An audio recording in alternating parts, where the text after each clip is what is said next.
तो जैसा कि हम सब जानते हैं, हम लोग जो जप करते हैं हरि नाम, तो हरि नाम करने के पीछे सबसे बड़ा कारण ये है कि ये भगवान का नाम है, ये तो हम जानते हैं। और ये राधा रानी स्वयं अपने जब विरह की आग में जलती हैं तो वो जप करती हैं, यानी महामंत्र का जप करती हैं। तो भक्ति विनोद ठाकुर हरिनाम चिंतामणि में लिखते हैं कि लास्ट चैप्टर में, कि भजन पद्धति चैप्टर का नाम है, उसमें लिखते हैं कि जब साधक जब जप करेगा तो पहले नाम, फिर रूप, फिर गुण, फिर लीला ऐसे प्रकट होता है, फिर धाम।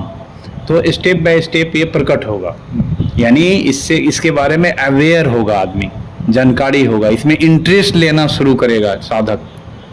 यानी बहुत लोग बहुत लंबे समय तक जप करने के बाद भी भगवान का गुणों में, राधा रानी के गुणों में इसमें इंटरेस्ट नहीं है। इसका मतलब है कि उनका जप अभी बहुत अच्छा से नहीं चला, क्योंकि जब बीज डालेंगे तो निश्चित रूप से वो प्लांट आएगा, है ना, उसमें फल आएगा, पौधे आएंगे, उसमें फूल आएंगे।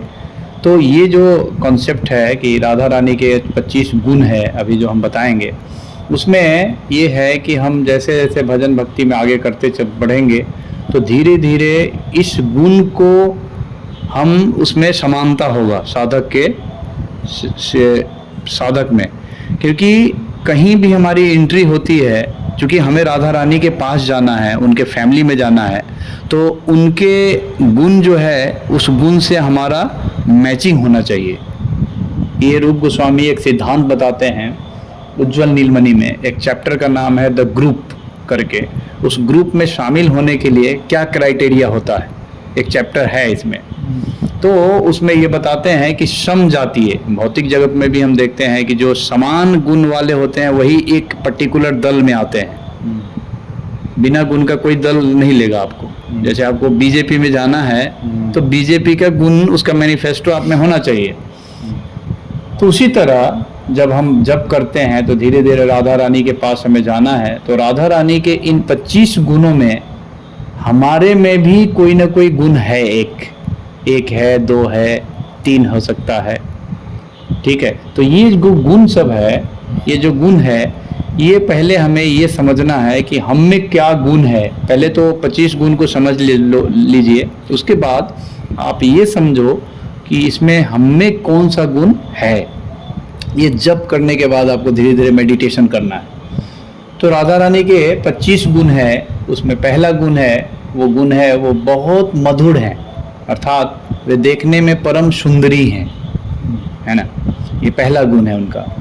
जो दूसरा गुण है उनका, वो नवयुवती है, नववया है, यानी श्री राधा रानी जो है 15 वर्षीय किशोर अवस्था में हमेशा रहती हैं, है ना। तीसरा जो गुण है वो चंचल कटाक्ष वाली है ना।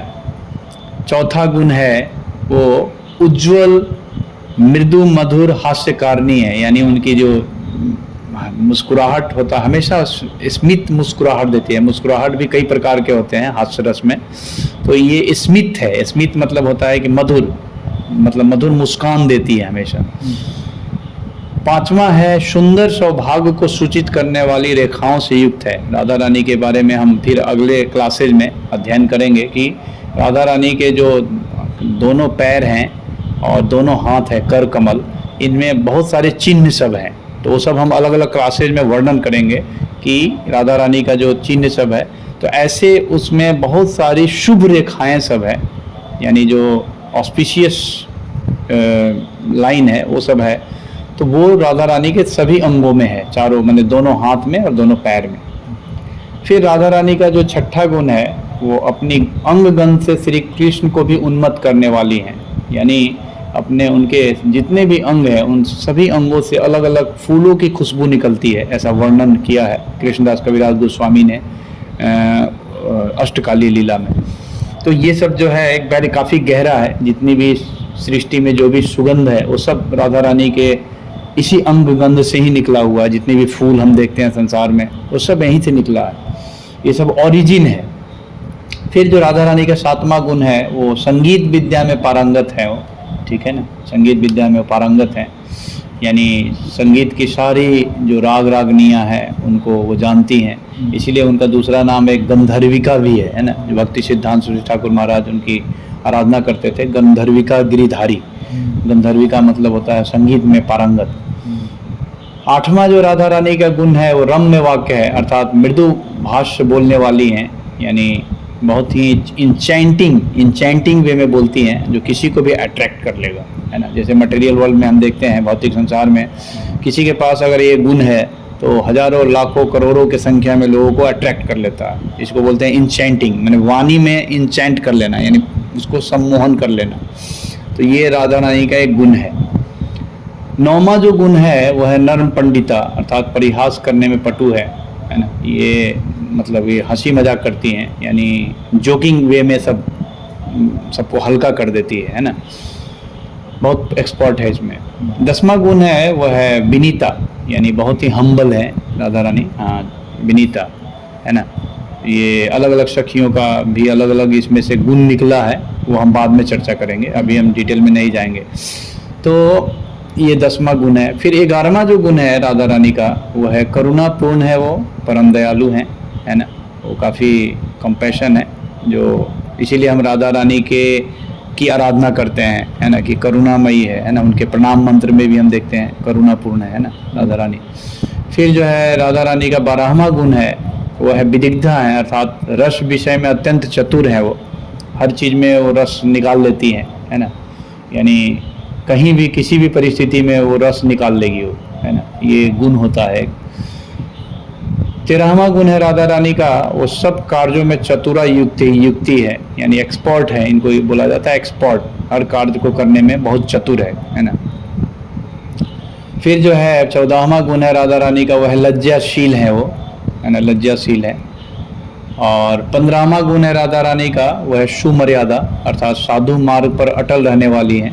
ये मतलब कोई भी, जैसे हम लोग भौतिक संसार में देखते हैं कोई व्रत लेते हैं, कोई ऐसा सुमर्यादा का पालन करना, ये राधा रानी का एक गुण है, वहीं से आया है। फिर जो है 16वां गुण है राधा रानी का, वो धैर्यशालिनी है ना, धैर्य रखती हैं। फिर 17वां गुण है राधा रानी का, वो गंभीर है ना, ग्रेव है, यानी उनके मन की बातों को कोई समझ नहीं सकता है क्या मन में चल रहा है। फिर जो 18वां गुण है राधा रानी का, वो है सुविलास है, वो है ना, सुविलासनी है ना।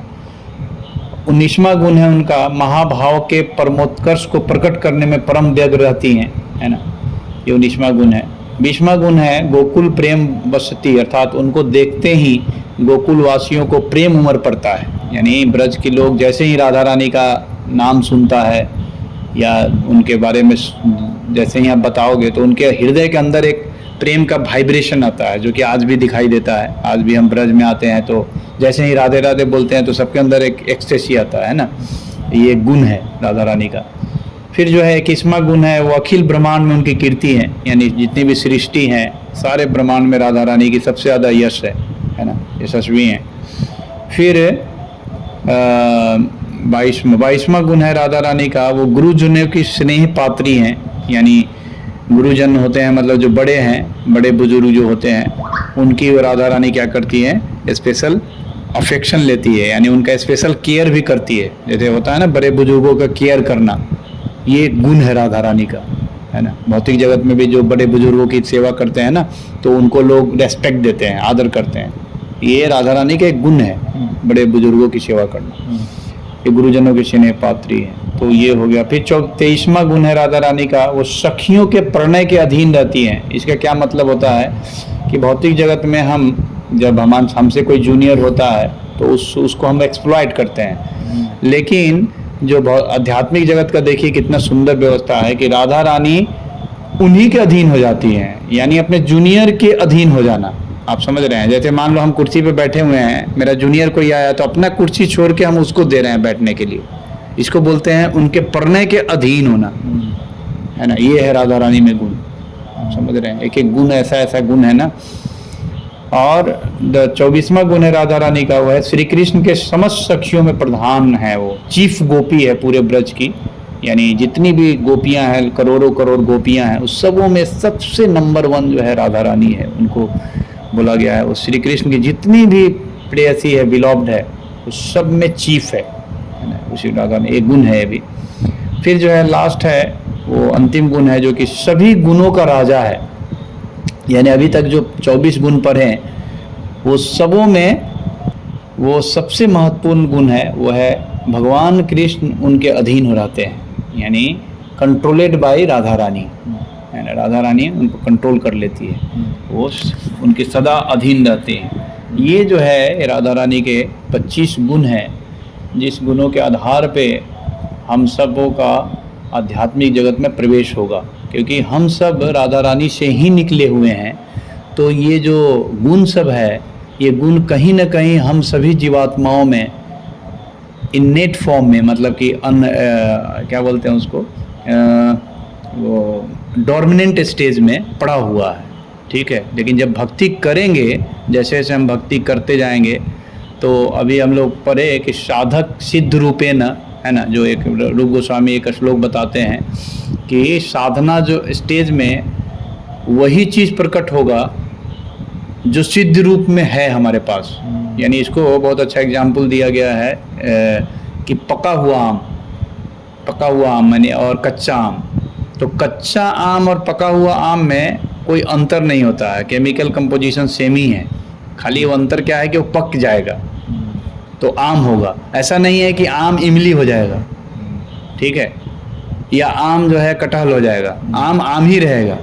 तो साधक स्टेज में जब आम है हमारे पास, ठीक है, साधक स्टेज में जो भजन कर रहे हैं, तो उनके अंदर ये वाला जो गुण सब है ऑलरेडी, लेकिन तीनों गुणों के प्रभाव से वो समझ में नहीं आता है व्यक्ति को, तो इसलिए उसकी छवि या उसको हम समझ नहीं पाते हैं प्रॉपर हमारे रिलेशन में, परिवार में। लेकिन जब कोई गुरु के पास, साधु के पास आता है, तो वो प्रॉपर वो गुण को देखता है, कहाँ से कौन रंग का कलर आ रहा है। तो ये गुण जानने से ये फ़ायदा होगा, एडवांटेज होगा कि आपको अपने स्वरूप का, अपने पर्सनालिटी को जानने में आपको बहुत बेनिफिट पहुँचेगा। क्योंकि ये जो ऑथराइज गुण है, ये रूप गोस्वामी ने उज्ज्वल नीलमणि में राधा रानी चैप्टर में ये वर्णन किया है 25 गुण का, ठीक है ना। तो हम इसका अगला जो पार्ट होगा वो बताएंगे किस प्रकार से ये 25 गुण जो है डिटेल में है, और सभी सखियों में अलग अलग गुण का प्रकट है, ये भी हमने डिटेल में किया हुआ है। तो धीरे धीरे आप लोग इंटरेस्ट दिखाएंगे तो हम डिटेल में इसका बताएंगे। हरे कृष्ण, जय राधे। राधे राधे राधे।